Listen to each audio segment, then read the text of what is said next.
ইহা মানে নমস্কার, মানে ইহা বলতেছিলি যে আজকাল তো দমে লোকের সুগার প্রেসার এগুলা 30-42 শুরু হয়ে যাচ্ছে। তো এগুলালে কিভাবে বাঁচা যাবে? মানে বাঁচা যাইতে পারে তাহলে তো ওই ডাক্তারের ওষুধ খাইতে হবে, মুঠা মুঠা খাইতেই হবে। বাঁচিয়ে থাকতে গেলে না খাইয়ে কি করে হবে? এই 30টা তোর মরার বয়স লয়, তাহলে তো খাইতেই হবে। তবে আর একটা উপায় আছে, যদি আপনারা শুনেন, মানে সকালটাই উঠিয়ে নিয়ে চুপচাপ বসিয়ে না থাকিয়ে যদি একটুখানি হাত পাটা হিলাতে শুরু করেন, শরীরটাকে লড়াইতে শুরু করেন, তাহলে কিন্তু দমে লাভ দিবে। মানে আমি বলতেছিলি টুকু মাঠ যাওয়া, পার্ক যাওয়া, টুকু মর্নিং ওয়াক, টুকু দৌড়াদৌড়ি। হ্যাঁ, এইগুলা করলে কিন্তু টুকু ডাক্তার হলে দূরে থাকা যাবে। নিজের পছন্দ মতো খাইতেও পারবেন, যাইতেও পারবেন।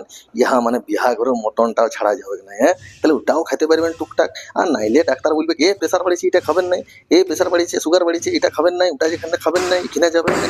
আর একা যদি নাই দেখছেন তাহলে আমাদের সঙ্গে যোগাযোগ করতে পারেন, মানে আমরা এই কাজটাই করি, লোককে ফিট রাখি, বুঝলেন তো?